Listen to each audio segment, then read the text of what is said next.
లలితా సహస్రనామ స్తోత్రం గురించి తెలియని మహిళలు ఎవ్వరూ ఉండరు. అందరూ ప్రతిరోజు తప్పకుండా చదవాల్సిన స్తోత్రం. ఇది ఎంతో శక్తివంతమైనది. దీని గురించి ఎంత చెప్పినా తక్కువే. ఇది చదవటం వల్ల కలిగే ప్రయోజనాలు ఎన్నో ఉన్నాయి. మనం నిత్య జీవితంలో ఎదుర్కొంటున్న ఎన్నో సమస్యలకు పరిష్కారం చూపించే మంత్రాలు దీనిలో చాలా ఉన్నాయి.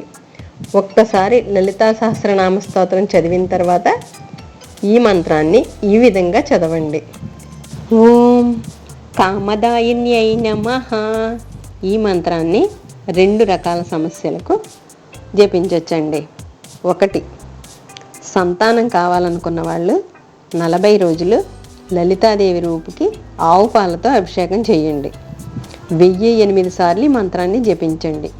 రూపు ఇత్తడి, రాగి, వెండి ఏ లోహంతో చేసిందైనా సరే పర్వాలేదు. 2, 40 రోజులు లలితాదేవి రూపుకి తులసి రసంతో అభిషేకం చేయండి. ఇది దాంపత్యంలో అనుకూలత కోసం చేసేవాళ్ళు. తులసి రసం తీయాలంటే తులసి దళాలు మిక్సీ జార్లో వేసి గ్రైండ్ చేసి దాన్ని ఉద్దరంతో అభిషేకం చేయొచ్చు. దీనికి కూడా రూపు ఇత్తడి, రాగి, వెండి ఏదైనా పర్వాలేదు. ఈ రెండిట్లకి కూడా నివేదన మీ ఇష్టం. స్వీట్లో అవకాశం ఉంటే స్వీట్ చేయండి, లేదా పళ్ళు ఉంటే పళ్ళు చేయండి, లేదంటే మీకు ఏది అవకాశం ఉంటే దాన్ని నివేదన చేయండి.